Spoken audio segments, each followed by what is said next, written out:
اللہ الرحمن الرحیم۔ عبید اللہ صاحب نے سعودی عرب سے پوچھا ہے کہ ایک نوجوان اپنی جوانی میں مشزنی کے گناہ میں مبتلا ہو گیا تھا اور بہت بری عادت ہو گئی تھی۔ اس نے بہت توبہ کی لیکن توبہ ٹوٹ جاتی تھی، تو اس نے ایک دن قرآن پاک اٹھا کر عہد کیا کہ آئندہ میں مشزنی یعنی ہینڈ پریکٹس نہیں کروں گا، لیکن اپنے عہد پر قائم نہ رہ سکا، تو کیا اس کو کفارہ ادا کرنا ہوگا یا اللہ سے توبہ کرنا کافی ہے؟ قرآن ہاتھ میں اٹھا کے کوئی وعدہ کر لینے میں جب تک قسم کے الفاظ زبان سے ادا نہ کیے جائیں تو یہ قسم نہیں ہوتی، نہ اس کا کوئی کفارہ ہوتا ہے۔ البتہ ایک تو یہ ویسے ہی گناہ ہے، پھر اوپر سے اللہ سے عہد کرنا اور قرآن ہاتھ میں اٹھا کے عہد کرنا، یہ بہت مضبوط عہد ہے۔ اور عہد معاہدے کے بارے میں قرآن کہتا ہے قیامت کے دن سؤال ہوگا، اور اللہ قرآن میں یہ بھی فرماتے ہیں کہ لا تشتروا بعہد اللہ ثمنا قلیلا، دنیا کے تھوڑے سے نفع کے لیے، تھوڑی سی لذت کے لیے، تھوڑے سے پیسوں کے لیے اللہ سے کیے ہوئے معاہدوں کو مت توڑا کرو۔ انما عند اللہ هو خیر لکم، اللہ کے پاس جو کچھ ہے، جو اجر ہے اللہ کے پاس، وہ اس سے بہت زیادہ بہتر ہے جو تم دنیا کی لذتوں میں حاصل کر رہے ہو۔ اور وَلَنَجْزِيَنَّ الَّذِينَ صَبَرُوا أَجْرَهُمْ بِأَحْسَنِ مَا كَانُوا يَعْمَلُونَ، اگر صبر کرو گے تو جو اس صبر پہ تمہیں آخرت میں بدلہ ملے گا وہ بہت بڑا بدلہ ملے گا۔ اس لیے آخرت کا سوچ کے گناہ سے بچنا چاہیے، اللہ سے کیے ہوئے عہد کو پورا کرنا چاہیے، اور باقی عہد ٹوٹ گیا تو اب یہی ہے کہ رو دھو کے اللہ سے معافی مانگیں، اللہ سے توبہ کریں اور آئندہ بچنے کی کوشش کریں، پھر ہو جائے تو پھر توبہ کریں۔ اب اگر کپڑے بار بار میلے ہو رہے ہیں تو یہ سوچ کے دھونا تھوڑی چھوڑا جاتا ہے کہ چونکہ بار بار گندے ہو رہے ہیں تو کیا فائدہ دھونے کا۔ بار بار گناہ ہو رہا ہے تو اس کا تو حل یہی ہے کہ توبہ بھی بار بار کریں۔ قیمتی چیز جتنی بار ٹوٹتی ہے ہر بار جوڑ کے رکھا جاتا ہے اس کو، اور سستی چیزیں ایک دفعہ ٹوٹ گئی جوڑ لیں گے آپ، دوسری دفعہ ٹوٹ گئی پھینک دیں گے آپ۔ کوئی پرانا سا سستا سا کپ آپ کے گھر میں پڑا ہوا ہو چائے کا، ایک دفعہ ٹوٹ جائے گا تو اکثر تو لوگ اسی وقت پھینک دیتے ہیں اس کو، اور اگر جوڑنا بھی ہو ایک دفعہ جوڑ لیں گے، دوبارہ ٹوٹ گیا بولتے ہیں پھینکو یار۔ لیکن سونے چاندی کا کپ اگر گھر میں رکھا ہوا ہو تو وہ 100 بار بھی ٹوٹے گا، آپ 100 بار جوڑیں گے۔ تو اللہ سے جو تعلق ہے یہ سونے چاندی سے زیادہ قیمتی ہے۔ یہ اگر گناہ کے ذریعے یہ تعلق ٹوٹ جائے تو اب یہ نہیں ہے کہ چونکہ ٹوٹ گیا تو اب کیا فائدہ جوڑنے کا، نہ بھائی، تعلق بڑی قیمتی چیز ہے، دنیا میں اس سے زیادہ قیمتی کوئی چیز ہے نہیں کہ آپ کا اللہ سے تعلق اچھا رہے، تعلق قائم رہے۔ گناہ کرنے سے وہ تعلق میں دراڑیں آتی ہیں، تو اس لیے آپ توبہ کر کے اس تعلق کو اللہ سے معاہدہ کریں، توبہ کر کے اس تعلق کو جوڑیں، 100 بار ٹوٹے 100 بار جوڑیں، لیکن توڑیں نہیں۔ ہمارے ایک دوست تھے، گناہوں کی لت پڑ گئی، انہوں نے کہا کہ اب تو توبہ کرتے ہوئے شرم آتی ہے کیونکہ اللہ کہے گا بار بار توبہ توڑ دیتا ہے۔ تو میں نے کہا عجیب بات ہے، توبہ توڑتے ہوئے شرم نہیں آ رہی، توبہ کرتے ہوئے شرم آ رہی ہے۔ یہ بھی شیطان کا بہکاوا ہے، بھائی توبہ توڑتے ہوئے تو شرم آنی چاہیے، بہت بے شرمی کی بات ہے، لیکن ٹوٹ گیا تو اب آپ کے پاس جوڑنے کے علاوہ کوئی آپشن نہیں ہے، اس لیے پھر توبہ کریں، پھر توبہ کریں، اور اس گناہ سے بچنے کی دیگر کوششیں بھی کریں۔ سب سے پہلی کوشش تو ہے شادی کریں جلد سے جلد، دوسری کوشش کیا ہے کسی اللہ والے سے اصلاحی تعلق قائم کریں، تبلیغ میں وقت لگائیں، تو اپنی طرف سے پورے اسباب اختیار کریں گناہ سے بچنے کے، اور پھر بھی ہو جاتا ہے تو توبہ کریں اللہ، اور کچھ صدقہ خیرات کریں تاکہ کچھ سزا ملے اپنے دل کو، نفس کو۔ ضیاء اللہ لاہور، اگر عورت حیض کی حالت میں ہو اور اس کو چکن پاکس کی بیماری ہو جائے تو کیا وہ حیض ختم ہونے پر صرف تیمم کر سکتی ہے کیونکہ غسل کرنے سے نقصان ہوگا؟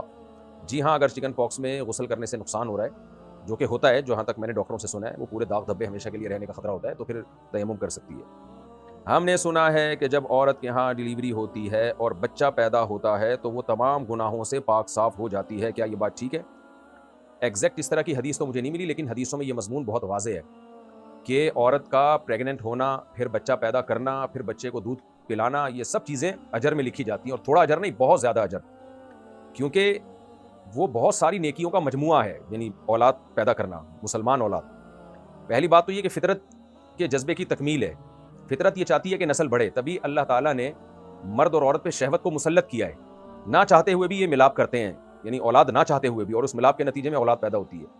تو اس سے پتہ چلتا ہے کہ فطرت جو ہے وہ نسل بڑھانا چاہتی ہے، کیونکہ اتنی زیادہ شہوت مرد اور عورت میں جو فطرت نے رکھی ہے، اس شہوت کا انجام کیا ہے؟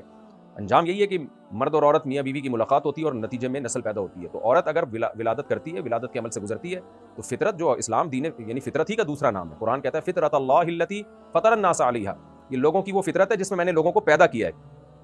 تو جہاں بھی فطرت کی تکمیل ہوگی اسلام اس پہ خوش ہوگا۔ تو اللہ نے انسان جو اسلام بنایا ہے نا، وہ نیچر کا دوسرا نام اسلام ہے۔ تو پہلی بات تو یہ کہ وہ نیچر کی تکمیل کا ذریعہ بنتی ہے، جو نیچر انسان سے نسل بڑھانا چاہتی ہے اس کی تکمیل کا ذریعہ بنتی ہے، تو اس پہ اس کو یقیناً اجر ملتا ہے۔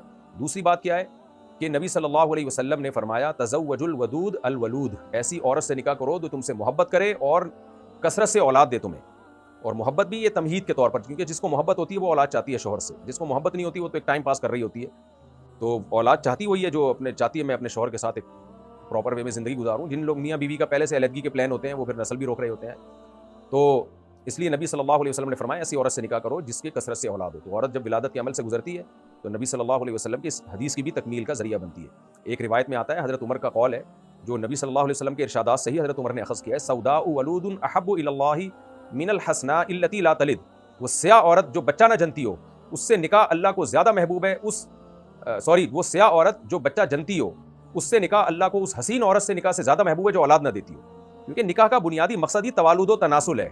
عورت کو اللہ نے خوبصورت بنایا اس لیے تاکہ مرد اس کی طرف مائل ہو اور نتیجے میں اولاد پیدا ہو، تو اس لیے وہ سیاہ عورت، کالی عورت جس سے اولاد ہو رہی ہے وہ فطرت کی تکمیل کا زیادہ ذریعہ بن رہی ہے بنسبت اس حسینہ کے جس کو آپ نے صرف ایک اپنی خواہش پوری کرنے کے لیے رکھا ہوا ہے اور اس سے آپ نسل نہیں بڑھا رہے۔ اس لیے اولاد کی جو ولادت ہے نا، یہ بہت بڑا شریعت میں اس کی بہت ترغیب ہے، بہت بڑا عمل ہے یہ۔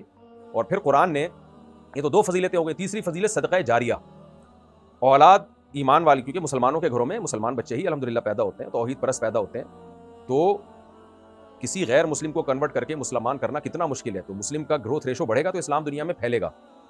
تو آپ دیکھ لیں یورپ امریکہ میں گروتھ ریشو مسلمانوں کا بڑھ رہا ہے، جاپان میں، ہر جگہ الحمدللہ۔ اگر مسلمان مائیں بچے پیدا کرنا ہی بند کر دیں گی تو یہ گروتھ ریشو نہیں بڑھے گا، تو اس سے نقصان ہوگا ہماری نسلوں کو، اسلام کو، اور خود مسلمان کمزور ہو جائیں گے۔ تو یہ تیسری وجہ ہے کہ یہ چیز صدقہ جاریہ بنتی ہے عورت کے لیے کہ اس نے جو ہے نبی صلی اللہ علیہ وسلم کی امت میں اور اسلام کو طاقتور بنانے میں، نسل بڑھانے میں جو فطرت ہے اس کے جذبے کی تکمیل کی ہے۔ چوتھی بات کیا ہے، فائدہ کیا ہے اس میں، کہ یہ اکنامکلی آپ کو اولاد مضبوط کرتی ہے۔ بیٹیاں ہیں تو آپ کی ٹینشن دور کرتی ہیں، بڑھاپے میں بیٹیاں ہی ماؤں کی تنہائیاں دور کرتی ہیں، بیٹے نہیں کرتے، کیونکہ بیٹیوں سے مائیں دل کی باتیں کرتی ہیں اور سارے اپنے جو سینے کے راز ہیں وہ بیٹیوں کے ساتھ شیئر کرتی ہیں، وہ بیٹوں کے ساتھ شیئر نہیں کر سکتی، اور بیٹے کیا کرتے ہیں، اکنامکلی آپ کو مضبوط کرتے ہیں، وہ آپ کا سہارا بنتے ہیں۔ تو نبی صلی اللہ علیہ وسلم نے فرمایا المؤمن القوی احب الی اللہ من المؤمن الضعیف، اللہ کو طاقتور مومن کمزور سے زیادہ محبوب ہے۔ تو ایسی ماں جو طاقتور ہو اولاد کے ذریعے، وہ اللہ کو زیادہ محبوب ہے جس نے اپنی حماقتوں سے نسل روک لی ہو اور اپنے آپ کو طاقت نہ دی ہو اس نے، اور تنہائیوں کا شکار ہو گئی ہو بڑھاپے میں اپنی حماقتوں سے۔ یہ چوتھی فضیلت بھی اس عورت کو حاصل ہوتی ہے جو نسل بڑھاتی ہے۔ اور پانچویں فضیلت کیا ہے، وہ فضیلت ہے جو عبداللہ بن عمر رضی اللہ تعالیٰ عنہ کی ہمشیرہ حضرت حفصہ نے ان کو نصیحت کی تھی۔ عبداللہ بن عمر عبادت میں لگے رہتے تھے، جب ان کی زوجہ کا انتقال ہوا تو آپ نے کہا میں نکاح نہیں کرتا، تو فرمایا نکاح کریں اس لیے کہ مزید اولاد پیدا ہوگی، وہ آپ کے لیے دعائیں مانگے گی، زندگی بھر دعائیں مانگے گی آپ کے دنیا سے جانے کے بعد بھی۔ تو جیسے اولاد باپ کے لیے دعائیں مانگتی ہے، ماں کے لیے بھی دعائیں مانگتی ہے۔ یہ آپ کا بہترین صدقہ جاریہ ہے کہ نسل بڑھنے سے آپ کا کیا، یہ ہمیشہ آپ کے لیے دعائیں مانگے گی، آپ کی دنیا میں بھی، مرنے کے بعد بھی۔ کتنے لوگ آ رہے ہوتے ہیں، مفتی صاحب یہ پیسے کنواں خرید دیں، ہم اپنی ماں کے لیے ثواب پہنچانا چاہتے ہیں، یہ مسجد میں لگا دیں، ہم اپنی ماں کو ثواب پہنچانا چاہتے ہیں، راشن بانٹ دیں۔ لوگ ٹرسٹوں میں پیسے دے رہے ہوتے ہیں اپنے ماں باپ کے اصالے ثواب کے لیے، مسجدیں بنا دیتے ہیں۔ اب سوچیں جنہوں نے اپنے ماں باپ کے لیے یہ نیکی کا کام کیا، تو اگر یہ اولاد نہ ہوتی تو کون کرتا ہے آج کل؟ تو کسی نہ کسی درجے میں اولاد ہی پوچھتی ہے آپ کو۔ تو اس لیے یہ سارے فضائل ہیں، اور بھی اس پہ کہنے کو بہت کچھ ہے۔ اور اگر کوئی ایکسٹرا آرڈینری بچہ ایسا نکل آیا جو بہت ہی دین کی خدمت اس نے کی، انسانیت کی خدمت کی، تو وہ الگ سے پھر وہ سفارشی بنتے ہیں۔ تو بہت سارے فضائل ہیں اس کے بھائی۔ اس لیے اب ان نیکی کے کاموں میں جو بھی ٹینشن ہوگی تو وہ ٹینشن میں عورت کو ثواب ملے گا۔ اس لیے ایک روایت میں آتا ہے کہ اگر پریگننسی میں عورت کی موت واقع ہو جائے نا، پریگننسی کی وجہ سے، تو یہ شہادت کی موت ہے۔ تو اس لیے یہ چیز گناہوں سے معافی کا ذریعہ بنتی ہے۔ کوئی بھی تکلیف، کانٹا بھی لگتا ہے نا، تو وہ حدیث میں آتا ہے کوئی نہ کوئی گناہ اس سے معاف ہوتا ہے۔ تو عورت اللہ تعالیٰ کے حکم پر عمل کرتے ہوئے نسل بڑھا رہی ہو اور اس کو پھر اس میں تکلیف ہو رہی ہو، پریگننسی کی تکلیف، بچہ جننے کی تکلیف، وہ تکلیف جس کو قرآن نے خود تکلیف مانا ہے، حملتہ امہ کرہا ووضعتہ کرہا، اللہ کہتے ہیں ماں 3 تکلیفیں گزار کے بچہ پیدا کرتی ہے، تو اس تکلیف کو قرآن نے تکلیف مانا ہے۔ تو کانٹا لگنے پر جب گناہ معاف ہوتے ہیں تو پریگننسی اور بچہ جننے کی تکلیف پر گناہ کیوں نہیں معاف ہوتے؟ لیکن یہ سب چیزیں نیکی اس وقت بنتی ہیں جب آپ اللہ کا حکم سمجھ کے کریں یہ کام۔ بیزاری سے کریں گے، یعنی بچہ پیدا ہو بیزاری، جیسے عورتیں کہتی ہیں ایک عذاب میں پڑ گئی میں، ہائے مجھے حمل کیوں ہو گیا، بچہ پیدا کیوں ہو گیا، پھر اس کو تانے دیتی رہتی ہے ساری زندگی، اور جو ہے ساری تدبیریں اختیار کر لی تھیں احتیاطی، پھر بھی کم وقت پیدا ہو گیا اور پریگننسی ہو گئی، اور پھر ڈاکٹروں پہ جا کے برس رہی ہوتی ہیں کہ تم نے ٹیبلٹ ایسی دی تھی مجھے تو پھر پریگننسی ہو گئی۔ تو جب آپ ایک نعمت پہ خود ہی اس کو عذاب سمجھ رہی ہو بھائی، تو پھر اللہ کی طرف سے یہ نعمت نہیں ہے، پھر یہ عذاب ہی ہے۔ تو آپ بیماری کو اللہ کی نعمت سمجھیں تو نعمت ہے، اگر عذاب سمجھیں اور مصیبت سمجھیں تو پھر وہ مصیبت ہے۔ تو اولاد انہی کے لیے نعمت ہے جو اولاد کو نعمت سمجھتے ہیں، اور جو پینلٹی سمجھتے ہیں تو پھر ان کے لیے پینلٹی ہی ہے۔ 25,000 کے سونے پر زکوٰۃ ہے یا نہیں؟ 25,000 کے سونے پر زکوٰۃ نہیں ہے۔ اگر اس کے علاوہ 25,000 کا سونا اور اس کے 25,000 کا آج کل آتا کہاں ہے، تھوڑا سا سنگھا کے واپس لے لے گا، آپ کو سونے کی ڈلی سنگھائے گا 25,000 میں اور کہتے ہیں بس ہو گیا 25,000 پورے۔ بہرحال اگر کسی کے پاس 25,000 کا سونا ہے تو اس پہ زکوٰۃ نہیں ہے۔ ہاں اگر سونے کے ساتھ چاندی اور مال تجارت اور کیش اماؤنٹ اتنا ہے جو 52.5 تولے چاندی کو پہنچتا ہے، پھر مجموعے پر زکوٰۃ ہوگی۔ نماز میں دل لگانے کا طریقہ بتا دیں۔ نماز میں دل لگانے کا طریقہ یہ ہے کہ اس ٹینشن میں نہ پڑیں کہ دل لگ رہا ہے کہ نہیں لگ رہا۔ آپ خشوع و خضوع کے ساتھ تکبیر تحریمہ کہہ کے نماز شروع کر دیا کریں، اور جو کچھ پڑھ رہے ہیں اس کا ترجمہ یاد کریں تاکہ جو پڑھ رہے ہیں اس پر دھیان ہو آپ کو کہ کیا پڑھ رہے ہیں، دل لگ جائے، اللہ کا شکر ادا کریں۔ نہیں لگ رہا پھر بھی تو ٹینشن نہ لیں، کیونکہ آج کل نا یہ وہمی بہت ہو گئے ہیں لوگ، اس میں ان کا دل لگ نہیں رہا ہوتا، ظاہر ہے مصروف لائف ہے لوگوں کی، تو پھر پریشان ہوتے ہیں، وسوسے آتے ہیں، پھر نمازیں ہی چھوڑ دیتے ہیں۔ دل